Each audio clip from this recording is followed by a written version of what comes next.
Ils sont là pour le show, les spectateurs autant que les athlètes. Les premiers friands de saut, de risque et de boue, les seconds jouent avec leurs nerfs. Plus haut, plus fort et toujours plus impressionnant.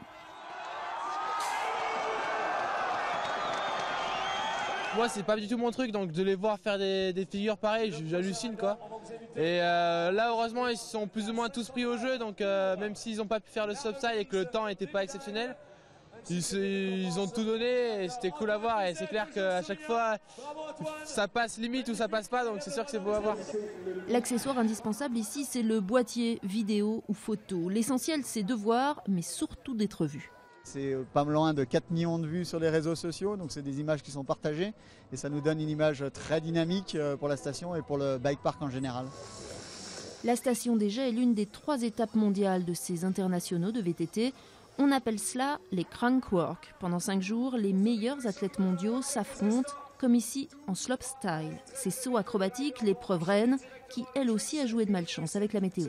Nous, on roule sur des modules en bois, donc on a des rampes en bois, et donc si on arrive avec de la boue dessus, on va glisser après. Donc c'est pas comme la descente où au contraire, plus il y a de boue, enfin pas plus il y a de boue, mais quand c'est gras, c'est bien. Nous, il faut que ça soit sec. Là, on a eu 3 jours de pluie, donc on n'a pas pu s'entraîner du tout. On a roulé 2 heures hier, à peine 1 heure aujourd'hui. Là, il y a le vent qui se lève, il y a peut-être la pluie qui va arriver. On ne sait pas trop si on lance la compétition ou pas, parce que si on lance et qu'il commence à pleuvoir, la fête sera finie. Épreuve finalement annulée, mais qu'à cela ne tienne, en face, les descendeurs ont eux pris le départ pour ces 2,3 km, 560 mètres de dénivelé, gras et humide, avalés en 3 minutes 57, cul sec, enfin presque.